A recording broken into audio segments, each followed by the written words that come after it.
Мы видим, что геополитическая ситуация в мире продолжает оставаться напряженной. დღეს ვხედავთ, რომ გეოპოლიტიკური ვითარება ძალიან დაძაბულია. რეგიონში კი ვითარება კრიტიკული. ნატოს ქვეყნები აქტიურად ახდენენ შემტევი ძალების მოდერნიზაციას. ქმნიან და ავითარებენ ახალი ტიპის იარაღს, მათ შორის კოსმოსურ სივრცეში. ამასთან ევროპაში ხალხს თავში უჭედავენ, რომ რუსეთთან დაპირისპირება გარდაუვალია, რომ დიდი ომისთვის უნდა მოემზადონ. Мол, надо готовиться к большой войне. Уже неоднократно говорил, это ложь. არაერთხელ ერთ მნიშვნელოვნად მithქვამს, ეს ტყუილია, ეს ბოდვაა.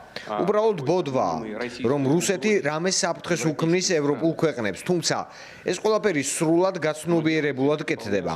სიმართლე ისაა, რომ რუსეთი ყოველთვის, თუნდაც ყველაზე რთულ ვითარებაშიც, ბოლომდე, თუნდაც სულ მცირე შანსის არსებობის შემთხვევაშიც იღწვო და მოეძებნა დიპლომატიური გადაწყვეტა. და თუ ეს შანსი ვინმემ არ გამოიყენა, ამის პასუხისმგებლობა სრულად აწევს იმ პირებს, ვინც ირწმუნებოდა, რომ ჩვენთან ძალისმიერი ენით საუბარი შესაძლებელია.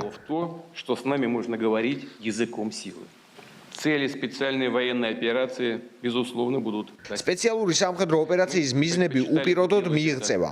ჩვენთვის უკეთესი იქნებოდა, რომ კონფლიქტის თავდაპირველი მიზეზები დიპლომატიის გზით აღმოფხვრილიყო. თუმცა თუ მოწინააღმდეგე ქვეყანა და მისი უცხოელი მფარველები უარს იტყვიან საუბარზე, რუსეთი ამ მიზანს საომარი გზით მიაღწევს. Придется освобождение своих исторических земель военным путем. უფერული ზონის შექმნისა და გაფართოების ამოცანა ასევე ეტაპობრივად შესრულდება. ასევე მაღალი ტემპით უნდა გაგრძელდეს შეიარაღებული ძალების მოდერნიზაცია. Работа по модернизации вооруженных сил. ძირითად მიმართულებებს შორისაა სახელმწიფო პროგრამა ჰაერსაწინააღმდეგო და სარაკეტო თავდაცვის, რადიოელექტრონული ბრძოლის საშუალებებისა და ფართო სპექტრის უპილოტო სისტემების დახვეწა. და რა თქმა უნდა, პრიორიტეტებს შორისაა სრულყოფილებაში მოვიდეს სტრატეგიული ბირთვული შეიარაღება.